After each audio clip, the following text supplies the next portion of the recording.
وہ تو بہت ہی سمپیتھیٹک ہیں ٹورڈز دی عوام، لیکن اصل میں جو بنیادی مسئلہ ہے وہ یہی ہے کہ آپ کی اکنامک پالیسیز جس کے نتیجے میں ملک میں عوام کو ریلیف ملنا تھا وہ نہیں مل رہا.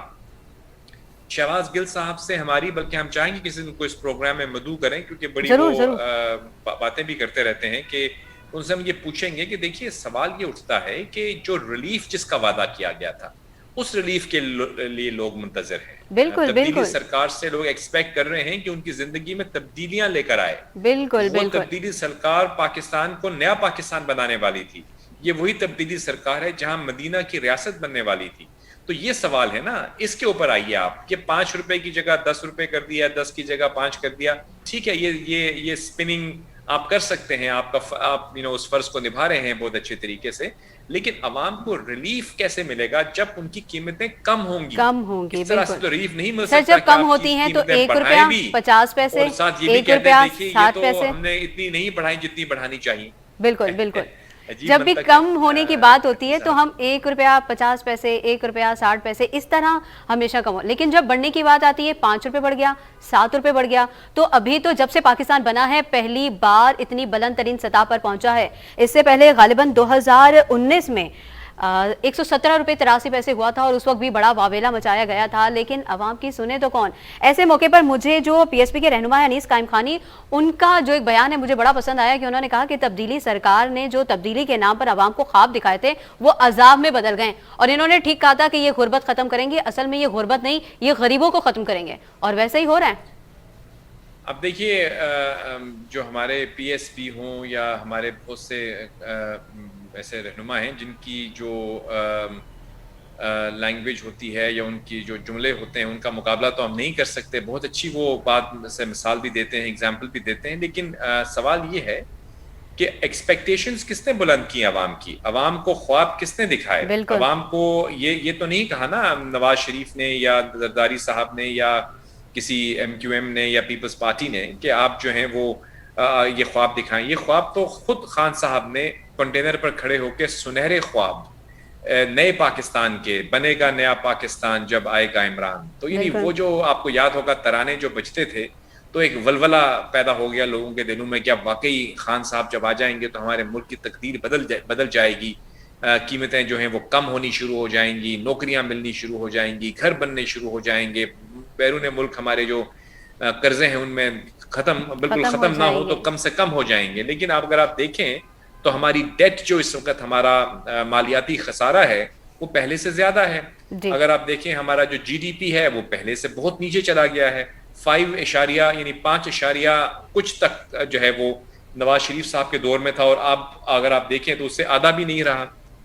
یہ وہ بنیادی اکنامک فنڈامنٹلز ہیں جن کی طرف توجہ دینے کی ضرورت ہے.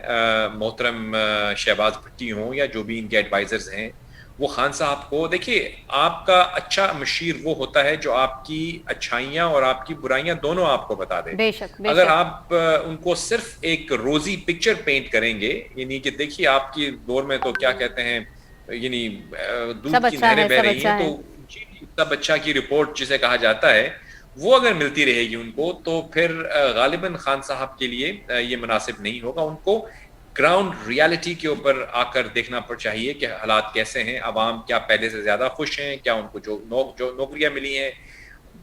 تو سر جماعت اسلامی کے سراج الحق صاحب نے جس طرح کہا ہے کہ حکومت جو ہے یہ آئی ایم ایف کے سامنے سر جھکا چکی ہے، تو کیا یہ پاسبل ہے کہ واقعی حکومت اس وقت مکمل طور پر آئی ایم ایف کے سامنے سر جھکا چکی ہے اور وہاں سے جو پیغامات آ رہے ہیں انہی کو یہ یہاں پر قانون بنا کر، آئین بنا کر لاگو کیے جا رہے ہیں؟ اب دیکھیے یہ جو سوال ہے نا اس کا جواب دیکھیے ہم کوشش کرتے ہیں کہ ہم اس پروگرام میں ایک بیلنسڈ اوپینین دیں. میں تنقید برائے تنقید پر تو ہم یقین نہیں رکھتے. جو چیز غلط ہے وہ غلط ہے، جو صحیح ہے وہ صحیح ہے. اب آئی ایم ایف کے سامنے گھٹنا ٹیکنے کی جو بات کی جاتی ہے تو وہ اس کے لیے صرف پی ٹی آئی کو آپ مورد الزام نہیں ٹھہراتے، اور ہم یہ بھی نہیں کہتے کہ خان صاحب نے جو کہا تھا کہ اگر مجھے قرضہ لینا پڑا یا آئی ایم ایف کے پاس جانا پڑا تو میں کیا کروں گا. جی ہم نہیں کہتے وہ بات کہ واللہ ان کو لمبی زندگی دے. ہم تو ان کے یعنی دعا کرتے ہیں ان کے لیے، سب کے لیے ہم دعا گو ہیں.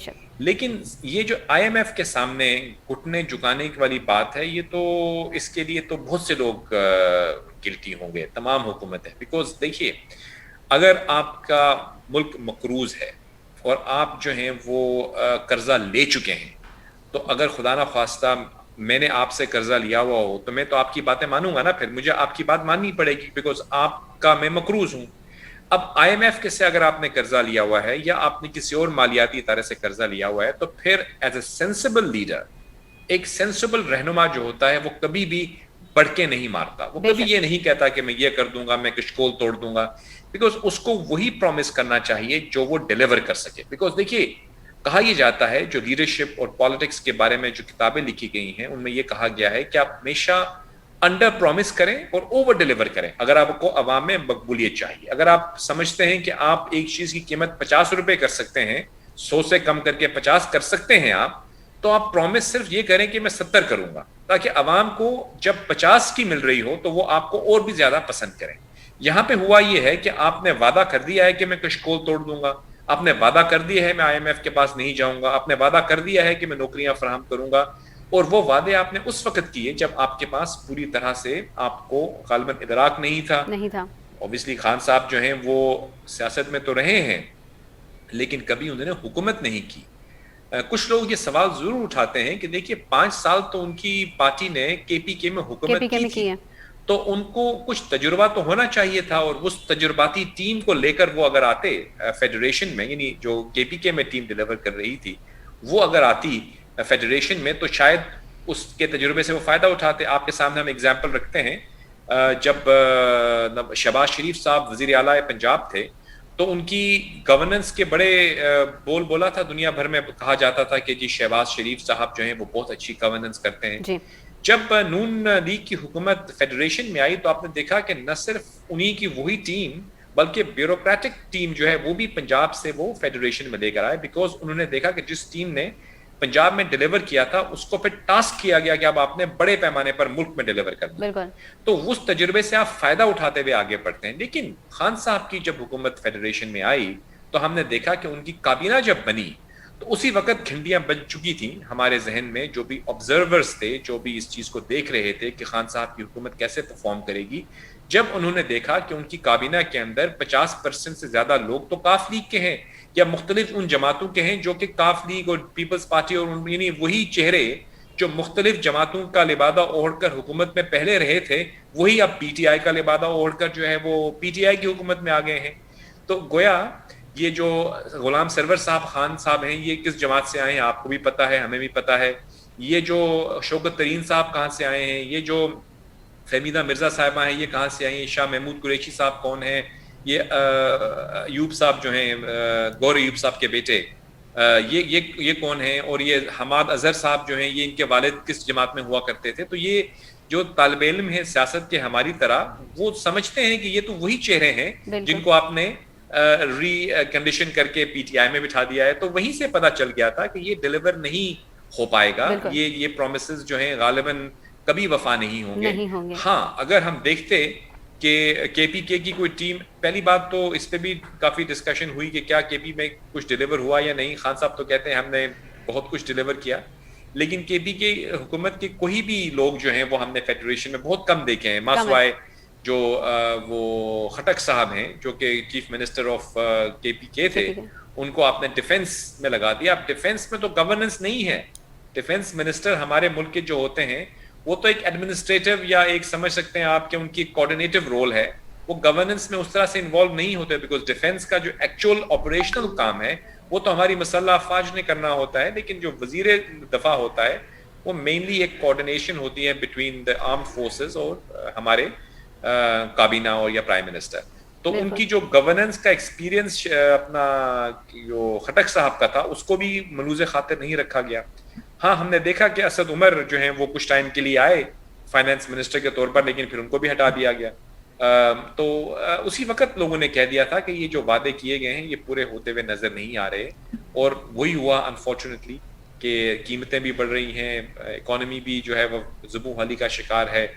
فورن پالیسی کے اندر کچھ ایک آدھ مطلب وزٹ کرتے ہیں تو یہ کہا جاتا ہے کہ بہت بڑی کامیابی حاصل ہو گئی, اور وہ کیونکہ ماضی کے حکمرانوں کو ہمیشہ بلیم کرتے رہتے ہیں کہ وہ اتنے دورے کرتے تھے ہم نہیں کرتے, دیکھیے دورے کرنا ملک کے مفاد میں ہوتا ہے. اگر آپ مختلف ممالک کے ساتھ انگیج رہیں گے, مختلف ممالک کے رہنماؤں کے ساتھ ان کی بزنس کمیونٹیز کو انگیج کرتے رہیں گے تو یہ آپ کے ملک کا اس میں فائدہ ہوگا. اگر آپ کے جی تو یہ تو آئی ہوپ کہ ابھی بھی خان صاحب اور ان کی ٹیم جو ہے ان کے پاس مزید جو 2 سال ہیں وہ حالات کچھ بہتری کی طرف کسی طرف گامزن کر دیں. لوگ یہ نہیں ایکسپیکٹ کر رہے کہ یہ کایا پلٹ دیں, لیکن ایٹ لیسٹ ڈائریکشن جو ہے وہ اس طرف چلی جائے کہ آپ کو نظر آنا شروع ہو کچھ ریلیف عوام کی طرف ہو رہا ہے. لیکن ابھی تک تو اس کی دور دور تک کوئی آثار نظر نہیں آ رہے. اگر آ رہے ہیں تو ہم ضرور اس پہ بات کریں گے, کوشش کریں گے کہ حکومتی اسپوکسمین کو ہم لے لیں کسی پروگرام میں اپنے ساتھ اور ان سے بات کریں. جاوید ملک صاحب یہاں وقت ہو ایک چھوٹے سے بریک کا, بریک کے بعد دوبارہ حاضر ہوں گے.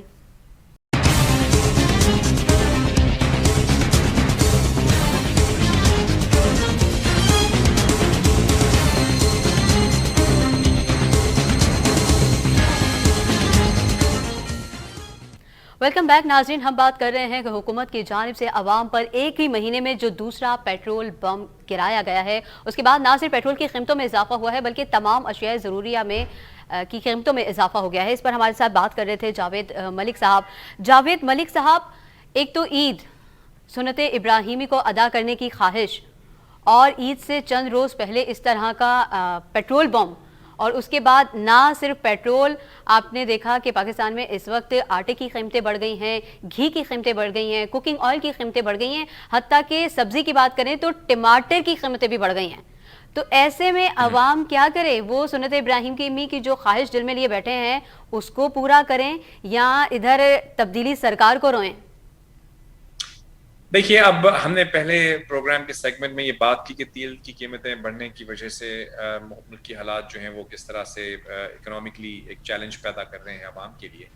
تو جو سینئر اینالسٹس ہیں جو کہ اکانومی کو ہم سے زیادہ بہتر سمجھتے ہیں, جن کی بڑی گہری نظر ہوتی ہے معیشت کے اوپر, وہ ہمیشہ ہم سے گفتگو میں ہمیں یہ بتاتے ہیں کہ جب تیل کی قیمتیں بڑھتی ہیں, تیل کے نرخ بڑھتے ہیں, تو اس کا ڈائریکٹ امپیکٹ جو ہوتا ہے وہ اشیاء خورد و نوش پر ہوتا ہے. کیونکہ آپ جانتی ہیں کہ جو ہماری روزمرہ کی اشیاء ہیں, ان کی اشیاء ضرورت ہیں, ان کو ایک جگہ سے دوسری جگہ ترسیل کرنے کے لیے آپ ٹرانسپورٹ یوز ہوتی ہے.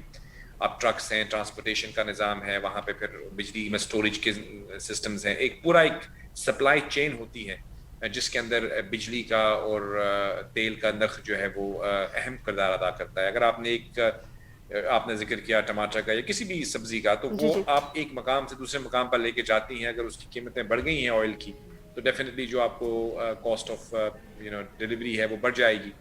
تو اب آپ امپیکٹ جو دیکھ رہی ہیں بڑھتی ہوئی قیمتوں کا, اس کا ڈائریکٹ کنیکشن جو ہے وہ ہماری تیل کی قیمتیں بڑھنے سے ہے. اس کو نارملی حکومتیں ایسے مینیج کرتی ہیں. کیسے مینیج کرتی ہیں؟ لوگ سوال پوچھیں گے کہ دیکھیے دنیا بھر میں ہوتا ہے نا کہ اگر تیل کی قیمت بڑھی ہے دنیا میں, تو صرف پاکستان میں تو نہیں بڑھی, دنیا بھر میں بڑھی ہے. تو how do governments manage this? Usually آپ نے سنا ہوگا کہ ایسی سچویشن کے اندر حکومت ایک ریلیف پیکیج اناؤنس کرتی ہے جس کو سبسڈی کی شکل میں عوام تک ہم جانتے ہیں کہ اگر آپ کو ایک چیز 10 روپے کی کاسٹ کر رہی ہے, تو حکومت جو ہے وہ اس کی کاسٹ کو برداشت کرتے ہوئے وہ 8 روپے کی مارکیٹ میں پیش کرتی ہے, کیونکہ وہ ایک سبسڈی دے دیتی ہے فارمرز کو, ٹرانسپورٹرز کو, ٹریڈرز کو. حکومت سپورٹ کرتی ہے بزنس کمیونٹی کو کہ وہ سبسڈی کے ذریعے قیمتوں کو کنٹرول میں رکھیں تاکہ عوام کو ریلیف مل سکے. اب ہمیں نہیں معلوم کہ فوڈ سبسڈی اس وقت کتنی ہے, کیونکہ جیسے میں نے آپ کو پہلے بتایا کہ ہمارے جو بات ہوئی ہے معیشت کے ایکسپرٹس کے ساتھ, وہ یہ کہہ رہے ہیں کہ بہت ایسی, نہ صرف فوڈ پر بلکہ کافی ایسی چیزوں کے اوپر سبسڈی کو لفٹ کر لیا گیا. بلکہ آپ جانتی ہیں کہ ایون جو ہماری میٹرو ٹرین چلتی ہے یہاں پہ لاہور کے اندر, تو اس کے بارے میں بھی کہا جاتا ہے کہ ہیویلی سبسڈائز ہے. یعنی اس ٹرین کو چلانے کے لیے آپ کی جو قیمت ایک فرد دے رہا ہے, اگر 10 روپے دیتا ہے وہ کرایہ, تو 10 روپے میں وہ افورڈ نہیں کر سکتے اس سسٹم کو چلانے کے لیے. حکومت کے یعنی وہ پروفٹ نہیں بناتی آپ کی, لیکن حکومت اس کو سبسڈائز کرتی ہے تاکہ عوام کو ریلیف ملے. تو اس کا ایک ہی سلوشن دنیا بھر میں ہے کہ جب کبھی بھی قیمتیں کنٹرول سے باہر ہوں, حکومت سبسڈی انٹروڈیوس کرے اور چیزوں کو کنٹرول میں لے کر آئے. اب یہاں پہ دوسری بحث شروع ہو جاتی ہے کہ صوبہ جو ہے وہ انڈیپینڈنٹ ہے, کچھ نرخ جو ہیں وہ کچھ چیزیں جو ایک صوبے سے آ رہی ہیں, کچھ.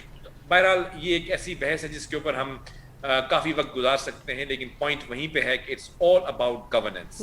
کس طرح سے آپ ان چیلنجز کو مینیج کریں. ایک طرف بڑھتی ہوئی تیل کی قیمتیں, ایک طرف بڑھتی ہوئی خورد و نوش کی چیزیں، آپ نے ایز اے گورنمنٹ بیچ میں آنا ہے، پالیسی میجرز لے کر آنے ہیں اور ان قیمتوں کو نیچے لے کر آنا ہے تاکہ عوام کو ریلیف ملے. کیا ایسا ہو رہا ہے؟ یہ ہمارا سوال ہے جو ہم چاہیں گے کہ ہم آئندہ پروگرامز میں کرتے رہیں، لیکن ہمیں ایسا ہوتا ہوا نظر نہیں آ رہا. بالکل صحیح کہہ رہے ہیں کہ ہمیں ایسا ہوتا ہوا نظر نہیں آ رہا. اور اس حکومت سے کنٹرول کرنے کے لیے جی بالکل شاید یہی وجہ ہے کہ تبدیلی سرکار سے عوام جو ہے وہ خوش نظر نہیں آ رہے. لیکن سر اگر عوام خوش نہیں ہے اس تبدیلی سرکار سے، اس حکومت سے، مہنگائی سے تنگ ہے، اس کے باوجود جب ہم دیکھ رہے ہیں کہ آزاد کشمیر میں جلسے ہو رہے ہیں، جلوس ہو رہے ہیں، تو وہاں پر اتنی بھیڑ کس لیے ہے؟ دیکھیے بھیڑ کس کے لیے لگ رہی ہے، یہ تو ہمیں جو نظر آ رہا ہے وہ یہ ہے کہ مریم نواز شریف صاحبہ جب کشمیر میں کیمپین کر رہی ہیں تو جس بڑی تعداد میں عوام نے ان کو ویلکم کیا ہے، یقیناً اس سے تو یہی لگتا ہے کہ نواز شریف صاحب کا جو نیریٹو ہے، یعنی ووٹ کو عزت دو، یہ نیریٹو نہ صرف پاکستان کے اندر بلکہ آزاد کشمیر کے ریجن کے عوام نے بھی اس کو لبیک کہا ہے. یہی اس چیز کا اندیہ ہے کہ دیکھیے بہت بڑی تعداد میں جو ہیں آپ جس مقام پر وہ جاتی ہیں وہاں پہ لوگ امنڈ آتے ہیں. اب کہنے والے یہ بھی کہہ رہے ہیں، نون لیگ کے ذرائع جن سے ہماری بات ہوتی ہے، کہ کچھ تو ایسی میٹنگز ہیں جہاں پہ پلاننگ بھی نہیں تھی کہ یہاں پہ جلسہ ہوگا، لیکن اس کے باوجود اتنی بڑی تعداد جمع ہو گئی. اب عوام اگر دیکھ رہے ہیں کہ وہ نواز شریف صاحب کی نیریٹو کو سپورٹ کر رہے ہیں، تو اس سے تو یہ دو بہت اہم نقطے ہیں. ایک یہ کہ وہ موجودہ حکومت سے متنفر ہیں، وہ دیکھ رہے ہیں کہ اس حکومت کو ہم نے الیکٹ تو کر دیا یا بہرحال جیسے بھی حکومت آ گئی، لیکن ان کے وعدے پورے نہ ہوئے. نواز شریف صاحب جن کی حکومت چل رہی تھی، ان کی حکومت جو ہے وہ اس کے وقت 5 سے زیادہ آپ کا G D P growth rate تھا. دنیا کے ساتھ آپ کا تجارت جو تھی وہ بڑھ رہی تھی، اکنامک ڈپلومیسی دنیا بھر میں ہو رہی تھی. آپ دیکھ رہے تھے کہ عوام کو ریلیف مل رہا تھا، بجلی کے کارخانے لگ رہے تھے. آپ کی جو بجلی کی لوڈ شیڈنگ کا ایک جن جو تھا اس کو انہوں نے بوتل میں بند کیا، اور آپ نے دیکھا کہ لوڈ شیڈنگ اس طرح سے نہیں ہونے، جب وہ آئے تو جس طرح ہو رہی تھی، اور جب ان کی حکومت ختم ہوئی تو کس طرح سے وہ کنٹرول ہو گئی. آپ کے ملک میں جو خانہ جنگی کی صورتحال تھی اس کو انہوں نے کس طرح کنٹرول کیا. اور آپ نے یہ بھی دیکھا کہ بین الاقوامی سطح پر پاکستان کی جو میسج تھا، پاکستان کو جو نیریٹو تھا، پاکستان کا جو موقف تھا، اس کو بھی انہوں نے بلند کیا. عوام کو ریلیف بھی مل رہا تھا. تو اب لوگ یہ دیکھ رہے ہیں کہ یار یہ حکومت تو تبدیلی سرکار آ تو گئی ہے، لیکن یہ نیا پاکستان جس کے خواب ہمیں دکھائے گئے تھے، وہ نیا پاکستان تو ابھی کہیں نظر نہیں آ رہا. اس سے تو بہتر وہی پرانا پاکستان ہے جس کے اندر نواز شریف صاحب یا زرداری صاحب کی حکومت ہوا کرتی تھی. ایٹ لیسٹ کم سے کم اتنی مہنگائی تو نہیں تھی. اس کی وجہ میں بتاؤں آپ کو، بہت وجوہات ہیں، لیکن ایک اہم وجہ یہ ہے کہ چاہے نواز شریف صاحب کی جماعت PMLN ہو یا زرداری صاحب کی ہو، ان کو یہ پتا ہے کہ گراس روٹس پر ان کا روز کا واسطہ پڑتا تھا اپنے ووٹرز کے ساتھ. ان کے جو MNAs ہیں وہ اپنے عوام کے ساتھ رابطے میں رہتے تھے، ان کو پتا تھا کہ کیا ہم نے کل دوبارہ جا کے ووٹ لینا ہے ان سے. تو وہ ہمیشہ نواز شریف صاحب یا اپنے رہنماؤں کو ایڈوائز کرتے تھے کہ کس طرح سے سینٹیمنٹ ہے اس وقت آن گراؤنڈ. خان صاحب کے ارد گرد جو لوگ ہیں وہ سارے مشیروں کی ایک فوج ہے جو کہ نہ الیکٹڈ ہیں، نہ ہی ان کے پاس اس طرح سے گراس روٹ پر کوئی رسائی حاصل ہے. اور جو ان کی جماعت میں ادھر ادھر سے آئے ہوئے لوگ ہیں، کوئی کاف لیگ سے، کوئی نون لیگ سے، کوئی PPP سے، وہ تو اوبیسلی ان کی تو موقف ہی کچھ اور ہے. وہ تو صرف حکومت میں رہنے کے لیے آئے ہیں نا، وہ تو کسی نئے پاکستان کو بنانے کے لیے آئے نہیں ہیں. اسی لیے ہم دیکھ رہے ہیں کہ جس طرح سے ان کو عوام کی مقبولیت جو ہے پاکستان میں دیکھا، جتنے بھی آپ نے دیکھا یہ ضمنی انتخابات ہوئے اس کے اندر نون لیگ کو کامیابی حاصل ہوئی. اب کشمیر کے اندر بھی عوامی سطح پر تو بہت پذیرائی مل رہی ہے ان کو. اب دیکھتے ہیں کہ وہ اس کامیابی، یعنی اس پاپولیرٹی کو، اس نیریٹو کی پاپولیرٹی کو نون لیگ کس طرح سے ووٹس میں کنورٹ کرتی ہے، یقیناً یہ آئندہ آنے والے دنوں میں ہی پتہ چلے گا. لیکن اگر آپ دیکھیں تو نون لیگ کشمیر کے اندر بہت سٹرونگ نظر آتی ہے. بالکل. اور یہ چیز بھی ذہن میں رکھیے کہ یہ اس وقت ہو رہا ہے جب ان کی مرکز میں حکومت نہیں ہے. یعنی مرکز میں حکومت اگر ہو آپ کی اور پھر آپ کشمیر میں اتنے پاپولر ہوں تو پھر تو سمجھ میں آتی ہے بات کہ ایک حکومتی انتظامیہ کا پورا ڈھانچہ جو ہے وہ آپ کو سپورٹ کر رہا ہوتا ہے. لیکن یہاں پہ تو ایک اپوزیشن میں ہے وہ، لیکن اس کے باوجود عوام ان کو سپورٹ کر رہے ہیں. تو یہ لمحہ فکریہ ہے خان صاحب کے لیے اور ان کے مشیروں کے لیے کہ کیوں ان کی جماعت کو دن بدن غیر مقبولیت کا سامنا کرنا پڑ رہا ہے. سر آزاد کشمیر میں الیکشن ہو رہے ہیں، علی امین گنڈا پور صاحب نے جو تقریر کی ہے اور اس کے بعد جو رد عمل آیا ہے، خود PTI کے ارکان نے بھی کہا ہے کہ اس طرح کے الفاظ استعمال نہیں کرنا چاہیے، اور الیکشن کمیشن نے اس پر جو احکامات جاری کیے ہیں وہ اپنی جگہ درست ہیں، لیکن ایک جو آپ کی مرکز میں جو پارٹی ہے، جو حکومت ہے، وہاں پر ان کا نمائندہ اٹھ کر وہی بات آگے کہ شاہ سے زیادہ شاہ کے وفادار اٹھ کر اس طرح کی جملے بازی کریں گے، ایوانوں میں یہ سب کچھ ہوگا، تو ان کو روکا کیسے جائے گا؟ کیونکہ آج جو الیکشن کمیشن نے جو بیان ان پر جو ایکشن لیا ہے وہ ٹھیک ہے، لیکن ان کو مستقل کے لیے دوبارہ اس طرح کے الفاظ استعمال نہ کیے جائیں یا اس طرح کے ہوت سے اتکنڈے استعمال نہ کیے جائیں، اس کے لیے کیا کیا جا سکتا ہے؟ دیکھیے مجھے تو بہت دکھ ہوتا ہے، چاہے وہ حکومتی وزراء ہوں یا وہ اپوزیشن کے رہنما ہوں، جب وہ جملے بازی کرتے ہوئے اتنے آگے نکل جائیں کہ وہ اخلاق کے دائرے سے باہر آ جائیں، یا ہمارے جو معاشرتی اقدار ہیں ان کو ملحوظ خاطر نہ رکھیں۔ ہم تو نبی کریم علیہ الصلوۃ والسلام جو کہ اخلاق کا ایک پیکر تھے، ان کے فالوورز ہیں، قائد اعظم محمد علی جناح کے زرعی اصولوں کو فالو کرنے والے لوگ ہیں۔ ہم تو ایک اسلامی جمہوریہ پاکستان میں یقین رکھتے ہیں جہاں پہ ایک دوسرے کے ساتھ اخلاق پر مبنی گفتگو کی جائے۔ اب اگر آپ ہمیں اولڈ فیشن کہیں تو یہ آپ کی مرضی، لیکن ہم تو انہی اقدار میں یقین رکھتے ہیں اور انہی کے اندر ہم جینا بھی چاہتے ہیں۔ ہمیں اچھا نہیں لگتا چاہے وہ اپوزیشن ہو یا حکومت ہو، جب ایک دوسرے کے اوپر وہ جملے بازی کرنے میں، سبقت لے جانے کی جنگ میں وہ اخلاقیات کو بالائے طاق رکھتے ہیں۔ اب جو الفاظ یا زبان استعمال کی گئی، میں اس کے بارے میں کیا کہہ سکتا ہوں آپ کو؟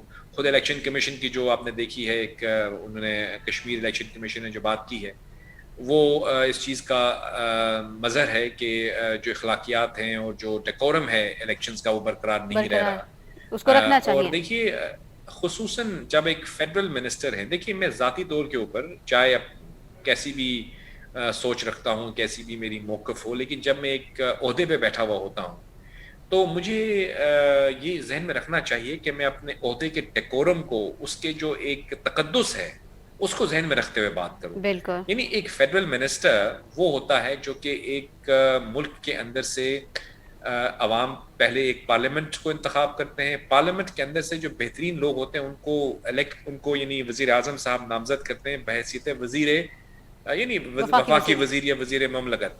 اب جو وفاقی وزیر ہیں اصولی طور پر یہ تو بہت یعنی سلیکٹڈ لوگ ہونے چاہیے، ایسے لوگ جو کہ اخلاقی طور پر بھی بلند ہوں، جو ذاتی ان کا کیریکٹر بھی جو ہے وہ ابو بورڈ ہو، وہ ٹرانسپیرنٹ ہوں، وہ گڈ گورننس پر یقین رکھیں، اپنے اپنے شعبے کے ماہر ہوں۔ لیکن آپ اگر کابینہ میں دیکھیں، اور یہ صرف پی ٹی آئی کی بات نہیں ہو رہی، مختلف جماعتوں میں ہم ایسے دیکھتے ہیں کہ کچھ لوگ آ جاتے ہیں جو کہ وفاقی وزیر تو بن جاتے ہیں، لیکن غالباً ان کو ادراک نہیں ہوتا کہ وہ جس کرسی پہ بیٹھے ہوئے ہیں وہ کتنی مقدس ہے، یعنی ایک تقدس ہے اس کرسی کا۔ تو ہم گزارش کر سکتے ہیں، کیونکہ ہم تو عوام ہیں، اب وہ تو حکمران لوگ ہیں نا، حکمرانوں کو تو ہم گزارش ہی کر سکتے ہیں بے شک، بے شک، کہ جب آپ اسٹیٹمنٹس دیں اور جب آپ اپنے کانڈکٹ کریں تو پلیز اپنے آفس کے تقدس کا خیال رکھتے ہوئے اسٹیٹمنٹس دیجیے اور ایکشنز کیجیے۔ ہم اسے گزارش کر سکتے ہیں، اس سے عوام کے اندر بھی ان کی مقبولیت بڑھے گی، اور جو ایک کانفیڈنس ہوتا ہے ہمارا اس سسٹم کے اندر، جمہوریت کے اندر، پارلیمانی جمہوریت کے اندر، وہ بھی بحال ہوگا۔ لیکن جب ایک ایسے اسٹیٹمنٹس اور ایکشنز نظر آئیں گے جو کہ in becoming of federal minister ہیں، تو یقیناً ہم دکھ ہی کریں گے۔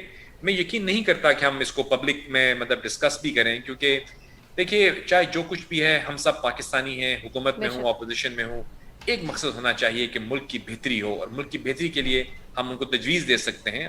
بہرحال آگے فیصلہ ان کا ہے کہ وہ اس پہ عمل کریں یا نہیں۔ بالکل سر، عمران خان کی ٹیم میں اگر ہم دیکھیں تو کپتان کے ایسے بہت سارے کھلاڑی ہیں جنہیں اخلاقی طور پر تربیت کی بہت زیادہ ضرورت ہے، پھر وہ شہباز گل ہوں، پھر وہ علی امین گنڈا پور ہوں، پھر وہ فواد چودھری ہوں، یا پھر وہ فردوس عاشق اوان صاحبہ ہوں۔ بات سر یہ ہے کہ جب وہاں پہ الیکشن ہو رہے ہیں اور ایک بڑی تعداد میں لوگ آ رہے ہیں، شہباز گل صاحب کہتے ہیں کہ جو کہتا ہے، یہ انہوں نے مریم نواز کی تقریر پر ان کو جواب دیتے ہوئے کہا ہے کہ جو کہتا ہے وہی ہوتا ہے۔ کشمیر کو ہم نے نہیں بیچا، کشمیر کو آپ کے والد صاحب نے بیچا تھا، اور آپ کے والد صاحب کو اقامہ کی وجہ سے نہیں، ماما کی وجہ سے نکالا تھا۔ تو سر جب اس طرح کی جملے بازی ہوں گی تو پھر یہی ہوا کہ جو کہتا ہے وہی ہوتا ہے، اس طرح تو پھر ان کے لوگ بھی بہت کچھ کہہ رہے ہیں۔ بالکل صحیح ہے، آپ صحیح کہہ رہی ہیں۔ اس قسم کی جملوں کے کیا ہم اب ڈسکس کر کے اپنے آپ کو بھی جو ہے وہ اسی ڈسکشن میں لے کے جائیں، لیکن I totally agree with you, آپ کی بات سے میں ایگری کرتا ہوں کہ ہمیں اخلاق کے دائرے میں رہتے ہوئے، بالخصوص دیکھیے جب ہم جمہوریت کی بات کرتے ہیں تو یقیناً ہم سب برابر ہیں، ہم حقوق نسواں کی بات تو کرتے ہیں، اور ہمارے معاشرے میں خواتین کا ایک رتبہ ہے, ان کی رسپیکٹ جو ہے وہ زیادہ ہونی چاہیے, یہ ہمارا دین بھی ہمیں سکھاتا ہے, معاشرہ بھی سکھاتا ہے.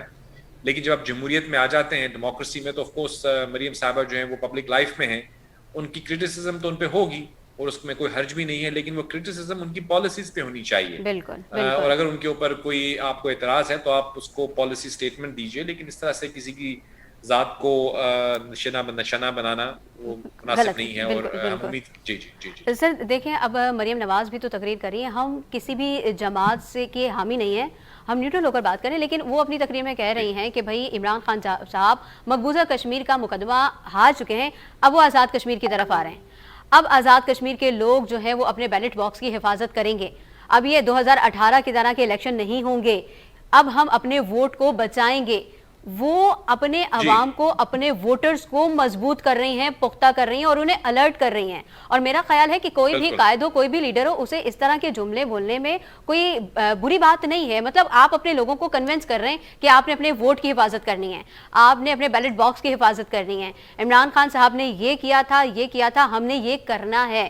اسی طرح اگر ہم بات کریں, آسفا بھٹو بھی گئی ہوئی تھی, وہ بھی جلسہ کر کے آئی ہیں اور انہوں نے بھی تیر اور جیت کو بالکل ملا دیا ہے. تو ہم جیتنے کے لیے, کہیں پہ بھی ووٹ لینے کے لیے ضروری ہے کہ تنقید ہی کریں, یا ہم اپنے کارنامے بتا کر بھی ووٹ لے سکتے ہیں؟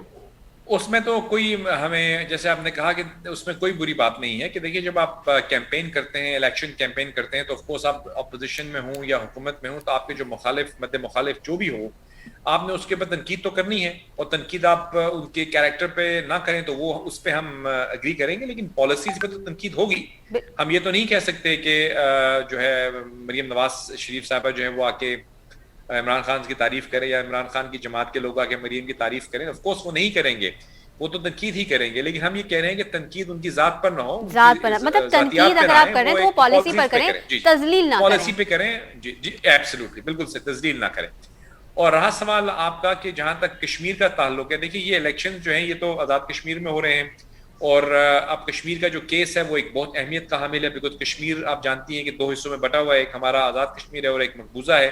اب جس طرح سے مودی نے انیکس کیا ہے اس کشمیر کو, اور اس کے بعد جس طرح سے رسپانس پاکستان کی طرف سے آیا, اور انہوں نے, خان صاحب نے تو کہا تھا کہ میں کشمیر کا جو ہے ایمبیسڈر بن کے دنیا بھر میں جاؤں گا, لیکن آپ نے دیکھا کہ آپ کی بات کو کسی نے سنا نہیں, یعنی آپ کے موقف کو انٹرنیشنل لیول پر وہ پذیرائی نہیں ملی جو آپ ایکسپیکٹ کر رہے تھے.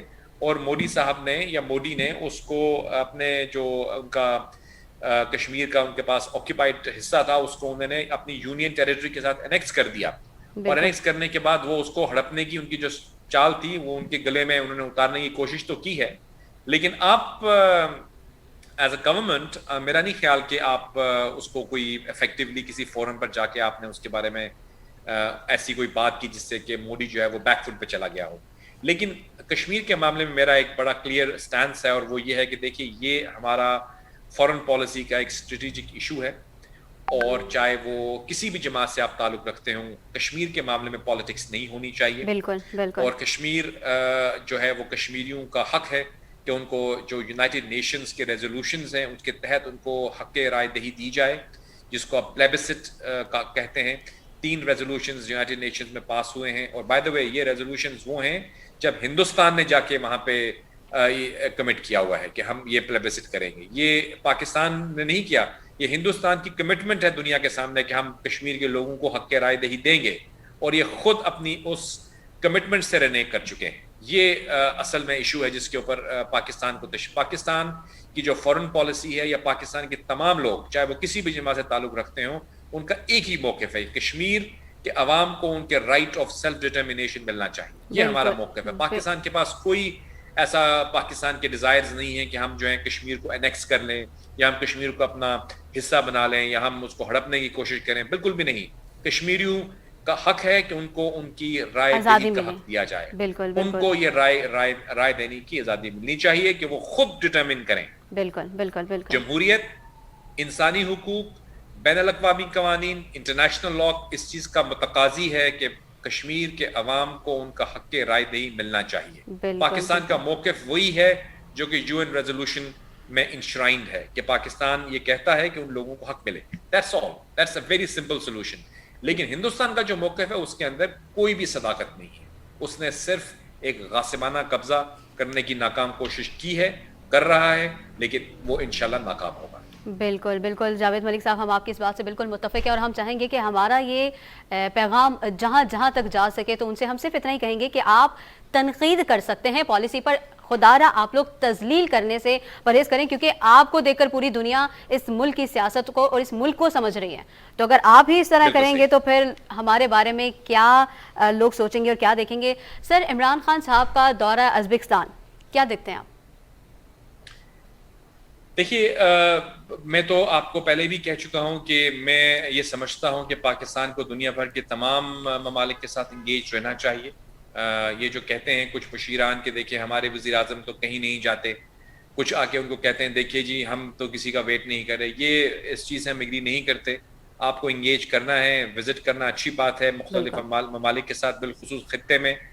پاکستان جس جگہ پہ جغرافکلی لوکیٹڈ ہے, ہمارے مشرق میں بھی اور مغرب میں بھی اور ہمارے جنوب میں بھی, اگر آپ دیکھیں گے شمال کی طرف بھی, تو ہم ایک جو یہ سوویت یونین کے کولیپس ہونے کے بعد جو انڈیپینڈنٹ ریاستیں بنی ہیں, جس میں ازبکستان, تاجکستان, ترکمانستان, آذربائیجان, یہ تمام ممالک جو انہوں نے جنم لیا, ان میں بہت سے ملک جو ہیں مسلمان ممالک ہیں. اور آپ کو یہ بھی پتہ ہے کہ سینٹرل ایشیا کے, وسطی ایشیا کے جو یہ ممالک ہیں, ان کی یہ لینڈ لاکڈ ہیں ان میں سے کافی سارے, اور پاکستان ایک ٹرانزٹ روٹ کے طور پر بھی ان کے لیے بہت اہم ہے.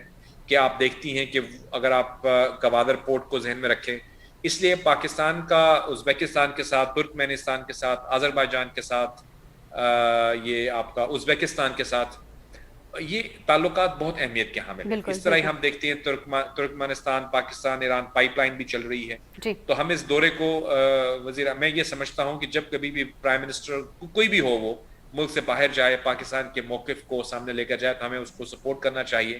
ہمیں اس کو, چاہے پرائم منسٹر کوئی بھی ہو, میں جانتا ہوں کہ جب نواز شریف صاحب باہر جاتے تھے یا زرداری صاحب جاتے تھے تو ان پہ تنقید کرتے تھے لوگ, لیکن ہم ایسا نہیں کریں گے, کیونکہ ہم یہ سمجھتے ہیں کہ پاکستان کے انٹرسٹ میں ہے کہ ہمارے جو ریپرزینٹیوز ہیں وہ ملک سے باہر جتنے بھی ہمارے خطے کے ممالک ہیں ان کے ساتھ انگیج رہیں. Therefore, I think it was a good visit, بالخصوص افغانستان سے انخلا جو ہو رہا ہے جی امریکی فوجوں کا, اس کے بعد پاکستان کی ریجنل امپورٹنس بڑھ رہی ہے.